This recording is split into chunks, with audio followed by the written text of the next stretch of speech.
রাজধানীর পশুর হাটগুলোতে কোরবানির গরু আসতে শুরু করেছে বেশ জোরে সোরে। দেশের বিভিন্ন জেলা থেকে ট্রাক ভর্তি গরু নিয়ে আসছেন খামারি ও ব্যবসায়ীরা। তবে ঈদুল আজহার আর মাত্র 6 দিন বাকি থাকলেও এখনও জমে ওঠেনি ক্রেতাদের উপস্থিতি।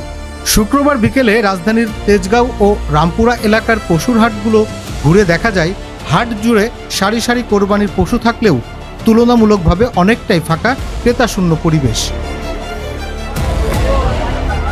বিক্রেতারা গরু নিয়ে বসে থাকলেও কাঙ্ক্ষিত ক্রেতা পাচ্ছেন না বলে জানিয়েছেন তারা। হাটে আসা ব্যবসায়ীরা বলছেন, এবার ছোট, মাঝারি এবং বড় সব ধরনের গরুই উঠছে বিক্রির জন্য। কোনো গরুর দাম 2 লাখ টাকা, আবার কোনো গরুর দাম হাঁকা হচ্ছে 8 থেকে 10 লক্ষ টাকা পর্যন্ত। বিক্রেতাদের দাবি, খামারে গরুর লালন পালনে এবার খরচও বেড়েছে কয়েক গুণ।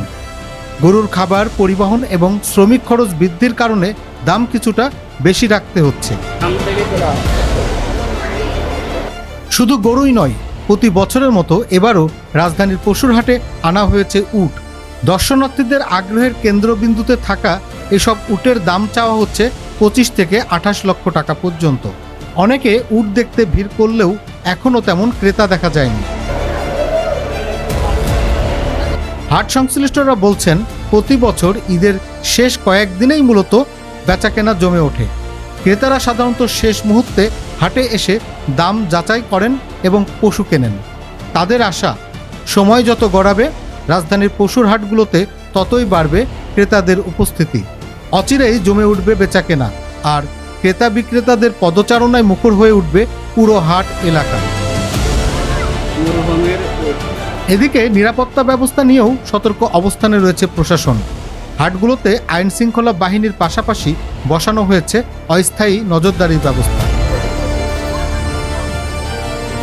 ঈদের বাকি আর মাত্র কয়েকদিন। এখন দেখার বিষয়, শেষ মুহূর্তে রাজধানীর পশুর হাটগুলোতে কতটা জমে ওঠে কোরবানির বেচাকেনা। Desk report, infinity Bangla.